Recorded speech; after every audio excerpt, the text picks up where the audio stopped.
Hello, Opening Pathways viewers. This is Tom Lenoble. I've got a special guest again today. Sreenath Reddy is here, and he is the founder of Intentwise. Sreenath, welcome to the show. Thanks for having me, Tom. I'm delighted to have you here. I want to know, please, tell us a little bit about you, your company, and most importantly, what sparked your idea to start it. Yeah. Well, I'm one of two founders of Intentwise. I live in San Diego with my wife and two daughters. Although the older one has graduated. Um, Intentwise, as the name suggests, a little bit of background on me. I used to run a data and online marketing teams at an online travel company called Orbitz, which got bought by Expedia. And at that time, we would spend a lot of time and money on search advertising. And one of the things I realized was that the intent of shoppers when they search in places like Google versus the experience that is delivered to them by advertisers a lot of times is not necessarily in sync. I mean, just to give you a very specific example, at that time I used to live in Chicago. We all know Wrigley Field, the baseball stadium. You search for hotels near Wrigley Field, almost every travel online travel site drops you on a set of results for hotels in Chicago, not near Wrigley Field. So that loss of relevance is what we saw as an opportunity, and we set out to build out what we started to call an intent graph of prospective customers, and then make sure that when you advertise and land them on your assets, you're delivering a very relevant experience, and hence the name Intentwise. However, like most entrepreneurial journeys, we pivoted multiple times, and then accidentally landed in the Amazon advertising ecosystem. It's also called the retail media, is the name of the category now. That was purely accidental, where I was meeting the CMO of a toy brand in Chicago, and she said, "Look, I'd love to work with you guys, but I'm moving all my dollars to Amazon for advertising." And I said, "Amazon does ads?" This is 2018, 2019. We They became our first client. We completely pivoted the model to start building out advertising technology for Amazon, which then expanded to Walmart and Target and so on and so forth. So, in essence, we started off when the first few years spent our time as an advertising optimization platform on retail media slash marketplaces, which is Amazon, Walmart, Instacart, Target. That was a core business for a little while. But we are a little different now, which is along that journey, what we realize is if you shop, do you shop on Amazon, Tom? I do. Okay.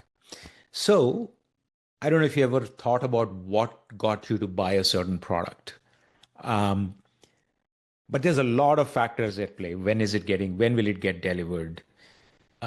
What is the price point? What are reviews saying? There's a lot of things that influence a shopper's purchase decision.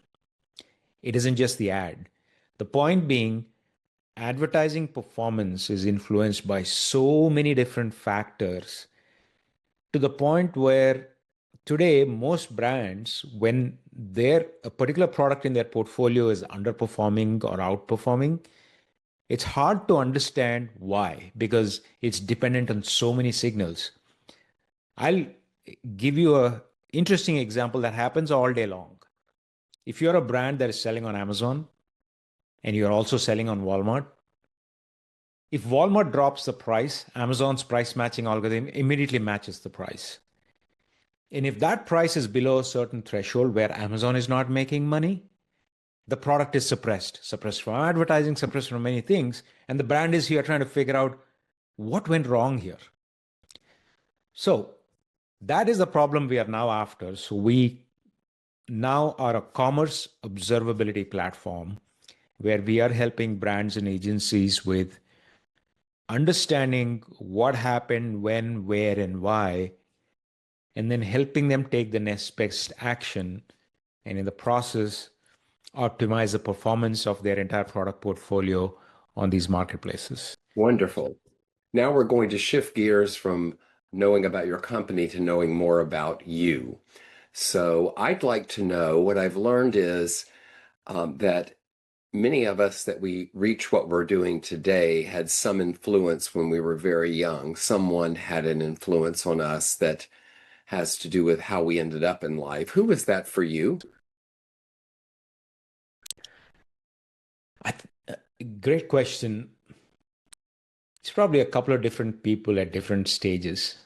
Um, One is, I mean, just for background, I grew up in India in a lower middle class family. Dad, however, said the same government job for 40 years. Mom is not educated, so she didn't work. Um, but I do think that the instilling of um, just setting high goals and dreaming bigger is just certainly something that came from my dad. Good. That's one part. But what ties closest to entrepreneurship? By the way, I have no entrepreneurs in my family or in the immediate vicinity, but um, certainly my grandparents were people who had a pretty broad um, uh, way of living where they were not just taking care of their families, they were taking care of people around them and all of that. So, this idea of broader thinking is certainly rooted, I think, in who my grandparents were. Um, Specifically, entrepreneurship, I'm not sure that there's any one person. There was always a desire to go do more than just a job. And that's what set me on this path. I see. So So tell me this. What personal values have guided you from the start? I think the idea that every next step, especially in entrepreneurship, is often a new context and a new realm. And to deal with appropriately, you have to have serious learning agility. Um, and I think that in my case, I tinker all the time with new stuff. I'm always learning. And I think that's always been the case throughout my career and what I do now. I'm a founder CEO, but I'm fairly in the weeds on what we do and what we build. Um, so yeah, so the need to tinker and have that learning agility all the time.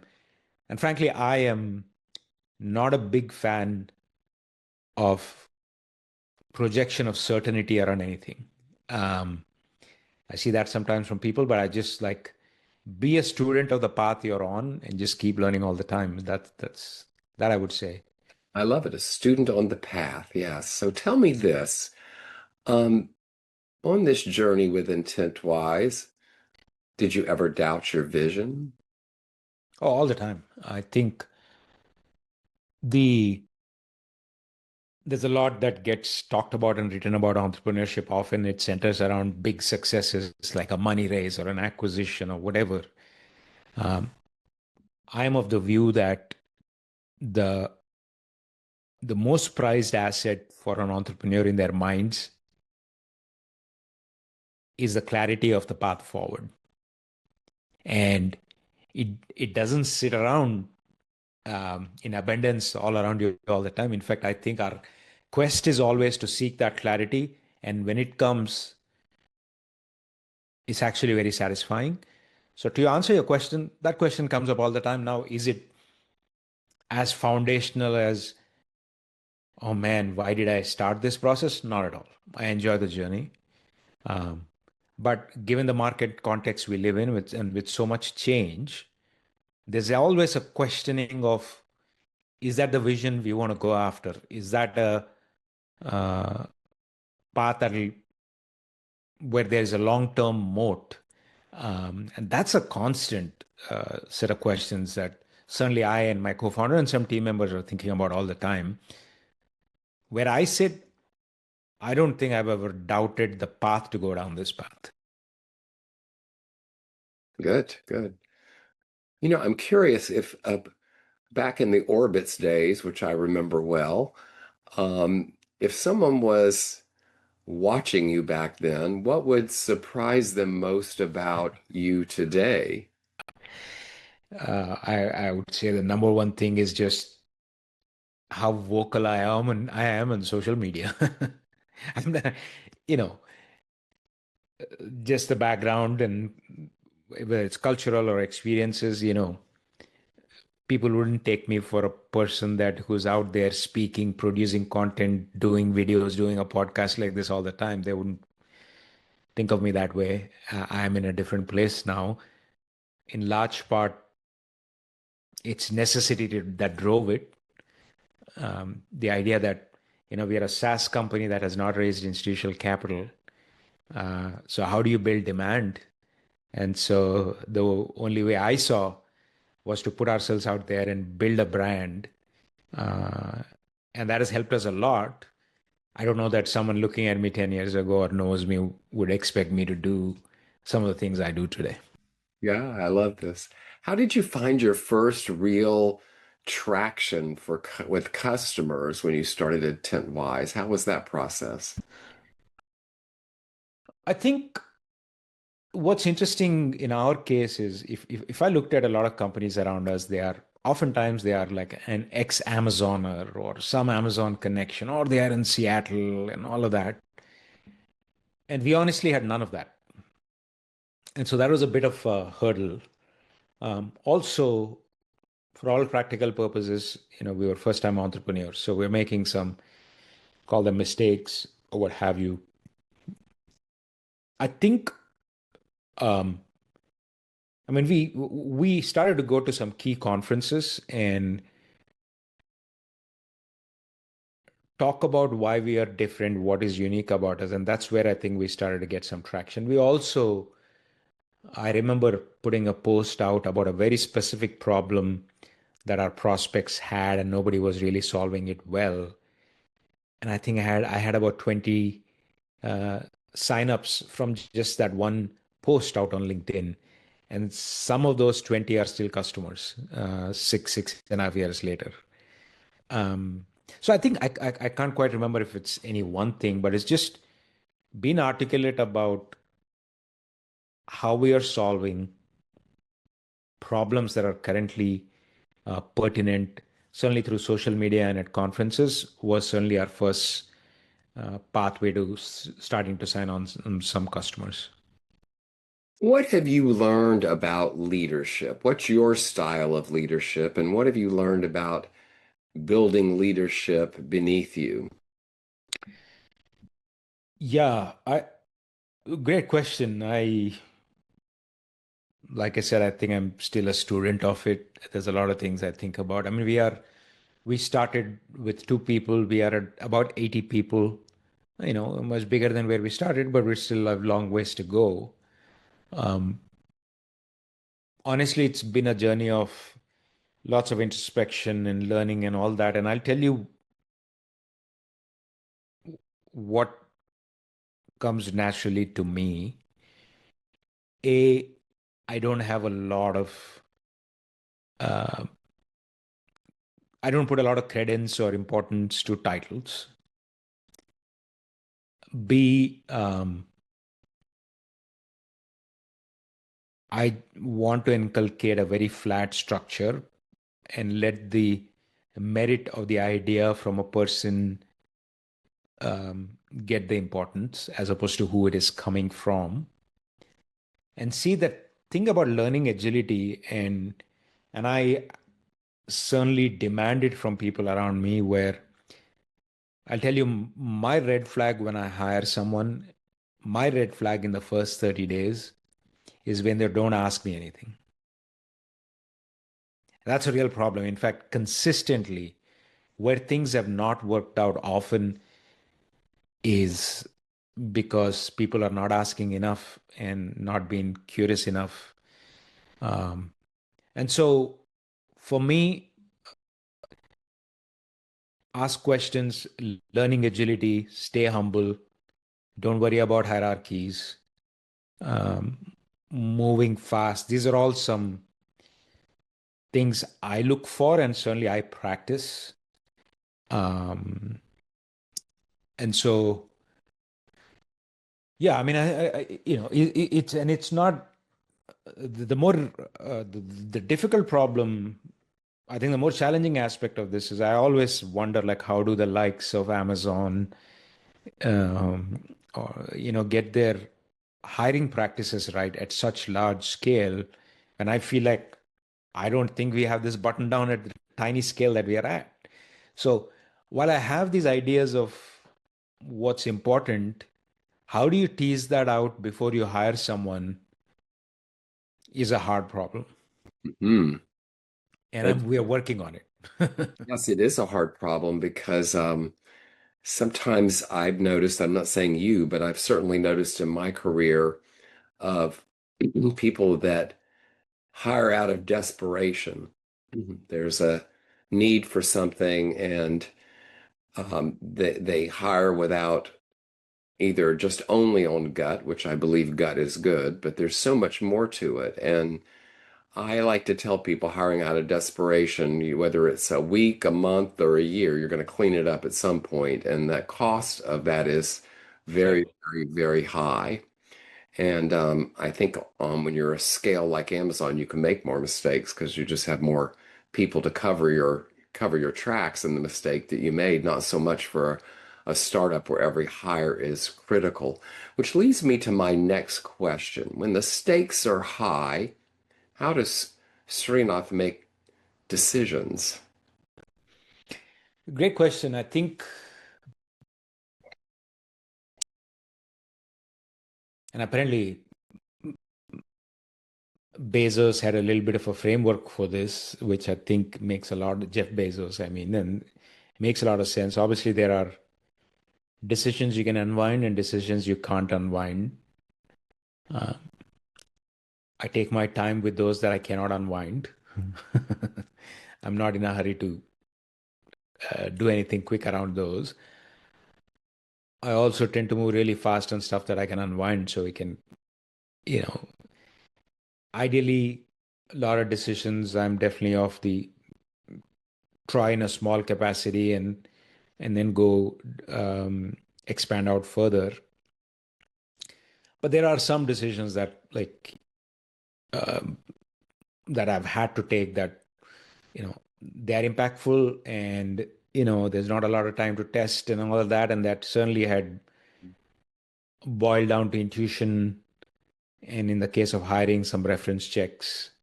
Um, but the I think just go slow on things you cannot unwind.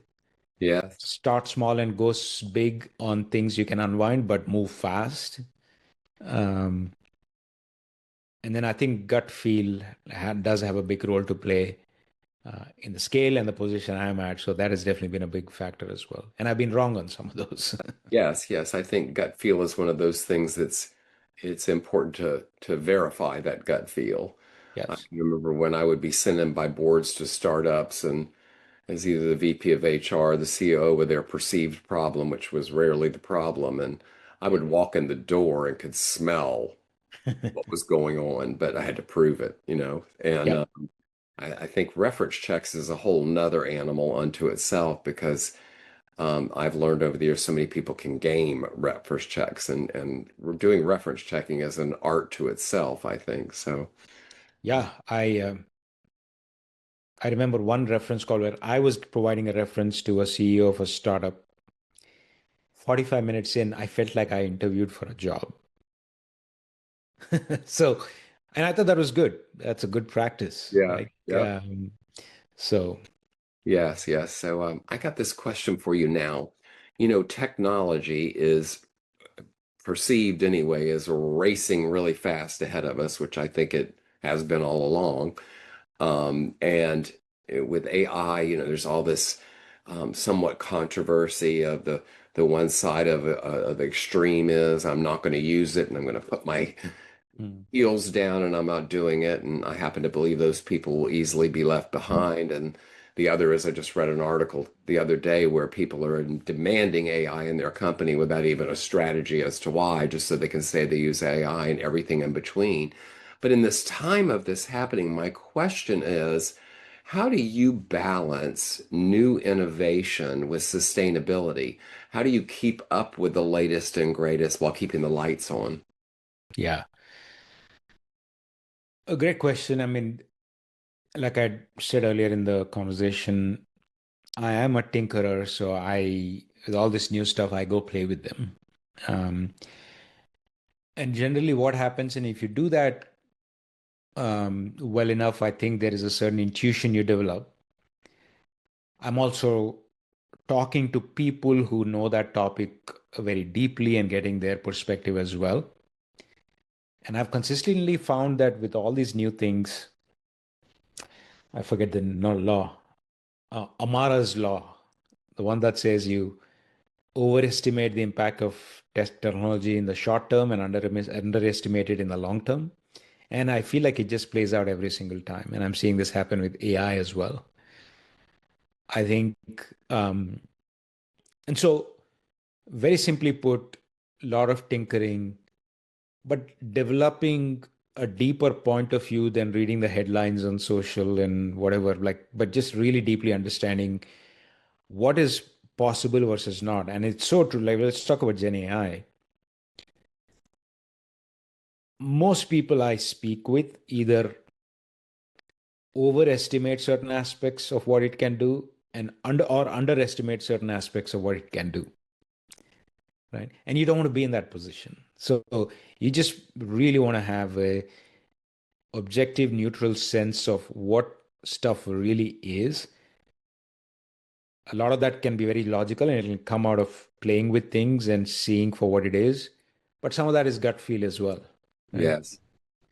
So I really think it's a matter of experimenting and coming to a deeper point of view. And then once you come to that point of view, you can just assess what is the impact of all of that on your business, right? So again, AI is a great example. We all jumped in, we built some agents to sit on top of our tools, and then came to a fundamental understanding of a few things, which is unlike any SaaS software stuff we have built before, there is true marginal cost of talking to LLMs. And that has to be factored into the unit economics of your business model, right? Um, we learned that lesson. We also learned the lesson that, look, ultimately, LLMs, which are all based on language, are really good predictors of the next token. To take that and say that this is our pathway to artificial general intelligence just seems odd to me. And the sharpest of minds have said it maybe with different purposes, but how do you equate the two things and say that this is a path to that?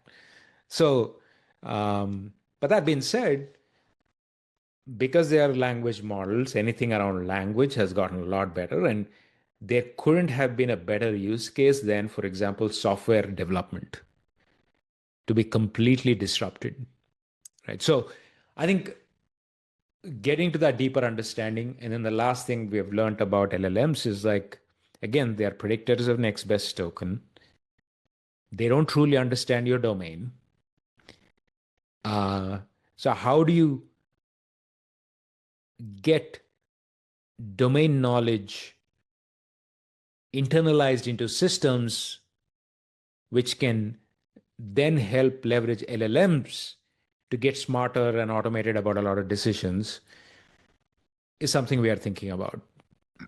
I think we have a long way to go. I Yeah. talk with a lot of CEOs and founders that are working in AI on this podcast, and I've been truly fascinated by some of the work that they're doing. And at the same time, I think of technologies before where there are multiple players, and at one point it seems to come down to a top few somehow. And I think we're ripe for that at some point, but we're not near that path yet. So tell me this: how do you decide when to pivot or push through? I think if the long-term vision of what you're moving towards still stays relevant, then generally we push through. If that is at risk, then you have to pivot. So, for example, in our case, I frame our kind of long-term path to be we want to become this data and knowledge foundation in the e-commerce space where every signal that impacts outcome, in our case, outcome is sales of products, we are going to capture and also represent the domain expertise slash knowledge in this platform so that people, brands and agencies in our case, clearly understand what is happening where, when, and why, and what is the next best action. So that is our goal. Now, the question you're asking is very real for us, which is like, okay, Amazon now is introducing a lot of AI capabilities. Do I now question my business model? Not really, because consumers' choices aren't just influenced by one platform. Like Amazon is influenced by TikTok and Meta, and like it's just this um, convoluted, circuitous path consumers take. So my our long-term vision still holds, no matter how good someone's AI gets. So I don't worry about it that much, right? But there's other changes where we had to pivot, right? So I think, um, yeah. What's the hardest no you ever had to say in your business? So before pivoting to Amazon, we were focused on Google advertising. And what we were not a technology company. We were actually a services company. And at that time, I didn't realize there's something called an ad agency, and we were that ad agency. But when we saw the opportunity to build technology in the Amazon and retail media ecosystem, and this is where a little bit of gut and instinct came into play. We basically said no and gave up a big book of business and took some friends and family money to go focus on product because our intuitive sense was you cannot be delivering services one hand and really focus on building a great product. You need to be singularly focused. So that was, for many, that probably wasn't a logical decision, but for us, it made a lot of sense to do so. And we are very thankful we did. Mm, interesting. That's something for people here that are watching to think about for sure. I want to know how you define success beyond metrics. Hmm. It's a question that came up in a conversation with some of my friends a couple of weeks back. I think part of it is that, okay, why are we even doing this? And, as a startup, we tend to think of an M&A and a good financial exit as this North Star. And I think that's all good. For someone like me, and I don't mean to be boastful about this, like a big pile of money is not going to change a damn thing about how I lead my life. So why is that the North Star, right? So, One of my favorite questions is when someone doesn't really need to do it, why are they doing it, right? and I don't say that because I say that just because of lifestyle. I mean, uh, fancy cars don't interest me. Okay, I'll eat the same food, hang out with the same people, and that will be my life. What I think has been satisfying about this process is I think Intentwise has become a vehicle for a number of people to make positive career transitions. Um, I was counting, we ever had about 25 interns who are all in undergrad universities at all kinds of colleges, from Berkeley to Purdue to Stanford to wherever. That was fun to see. We have had a few uh, moms who've been away from work for 15, 20 years and step in and get into some roles, and they've transitioned off to take bigger roles in that path. So we have been catalysts of that. Best. So I think I watch, and there's people in the team that have grown. And also it's a lot of fun to be doing solving hard problems around innovation. I think that's what makes this all soulful, and I don't wake up and say, why do I have to do this over again? That's what it's about. I think these Yeah. small wins, useful things beyond what is useful to me. And honestly, just it's an interesting set of problems we are solving. And when you have an engine where you can focus time on innovation, you've got, growth and cash flow in a decent place, and you've got a number of people of all kinds benefiting from this engine in different ways. What else do you want? I think what get layers on top for some people and for me is that I'm making a difference somehow, that I'm, Yes. yeah, that I think is important to some people. And um,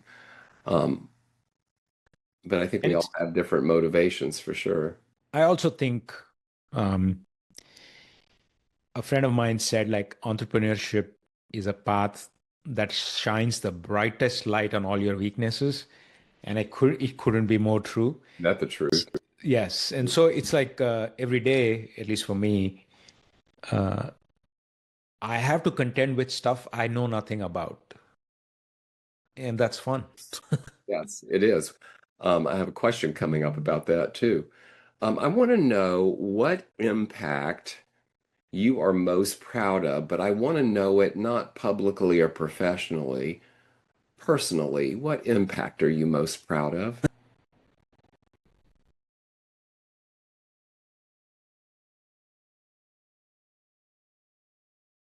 It's funny. I go to a lot of conferences. In fact, I go to a conference hosted by someone from Amazon, someone from Walmart, or my ex colleagues. I think they look at me and there's a sense that they can do it too. And I'm not talking about entrepreneurship. That's not what I'm talking about. I am talking about being visible, being public, building a personal brand. And I couldn't tell you the number of times people come and ask me about how should they get started.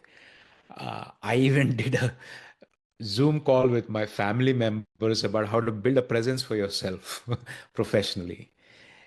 And so the fact that people want to come and talk to me about that, uh, by the way, there is lots of other people with 10x more followers than me and popular than me and whatnot, but that's not the point. The point is someone looks at me, goes, they can do it too. Yes, I love this. I love this. And sometimes we forget that we have followers that have nothing to do with the followers we sometimes speak of about online, that there are people following that I know for me are often far more valuable and those people are than someone online that often don't even know who they are, although I'm happy to have them as well. Tell me this, how do you balance being a leader with being a learner? Honestly, I don't see much of a distinction between the two, nor do I see a need to balance. I think they're so intertwined. You know, I don't know how you be a leader without being a learner. Um, Maybe the inverse is not true, but like, it's just to be a good leader, you have to be learning, at least in the space that we operate in, where stuff is changing all the time. It's changing on the technology front, it's changing around platform front, around Amazons and Walmart. So I have no choice, to be honest. And I think that there is a certain good pressure it creates when you know that someone holding the reins at Intentwise is equally or more in the weeds on certain things when it comes to learning than they are. Hmm. And I don't have to say much when that's the situation, that, okay, the expectation is a little different here on the team. Yeah. Um, So yeah, Love this. So tell me this, what's your boldest vision for Intentwise over the next 5 years? I think the all of commerce, which is how people make purchase decisions, and all of the signals that influence that, we want to bring those together under one roof, uh, and do it in a way that we will be a B2B business. Do it in a way that businesses are able to aggressively eliminate blind spots when it comes to understanding what is driving that business's performance, what is hurting, what is helping. Today, I think collectively we spend an incredible amount of time on analysis. And a big part of that analysis is not having the right signals stitched together. That's where time goes. I think 80% of the time goes into stitching signals together, and maybe the 20% fancy word, call it machine learning or AI. I think our goal would be for the businesses we work with, especially e-commerce. We want to become the single platform that captures all those signals, synthesizes them together so they clearly understand why their business is operating the way it is. Hmm. Hmm. So tell me this, what are the shifts going on in our culture today that light you up? Well, so culture for someone like me, um, it is a bit more layered, right? So I came to the United States for grad school, right? I grew up in India and I've been here since, but I go back to my family. My is there a good chunk of my team is in India. I live in California. I've got two kids, daughters who are growing up here. So it's an interesting. Uh, we are in this unique position to watch both these cultures evolve. Um, I think the in the US, certainly the democratization of tech and the accessibility and I mean, it's always been a country where there is entrepreneurs, but it's much more so now than I've seen even 20, 25 years ago, which is exciting. Um, Now, there's other factors and forces that I'm not too happy about. um, I think technology has also played a big part on polarizing our society, Mhm. where I think the very asset that drove us to be enterprising and innovative is also the asset that potentially is driving us apart. Interesting. Uh, and so that's something to watch and do something about, I think. Some people say everything has its shadow side, yes. So What are you most hopeful for our world today? I think the younger generation, and I'm talking about like my older one is 18, younger one is 14, 15. Whenever I talk to them, they have a much more clear-eyed sense of what is right for the collective good, at least the bunch I talk to. I'm just hoping that that generation grows and has the ability to influence and mold the world the way they see it. All these implied lines that exist in our heads, whether it's about countries or religion or geography or whatever, I think they all have a fresher perspective. Um, and hopefully they succeed at whatever it is that in shaping whatever it is that they think is right. They all, I think, uh, are more acutely aware of things like climate change than we have been. So they're going to start asking questions as they grow. So I think I'm excited about that generation Yes. Yeah. taking hold of the reins and doing the right things. Yeah, I'm fortunate that I've been able to work with many of these generations that we name with letters. And um, I'm encouraged by the Zoomers I'm working with. But I have to share that through the years, I think most of the generations at that age are looking for new and looking how to make societal shifts, whether they're even aware of it at the time, that become part of our fabric. And I actually love some of the things that we're talking about that in the past we've danced around, such as our mental health and even where we work and what the definition of work is work that the work got done or is work that you sat in a place and showed up and again asking these questions and climate of course because to me it's as clear as it can be that there's a major problem coming and I don't know I think it's going to take something bigger than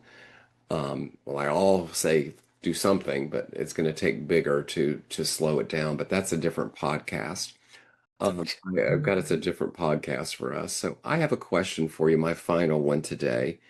Um, if a very young Srinath was listening to this podcast, what would you say to him?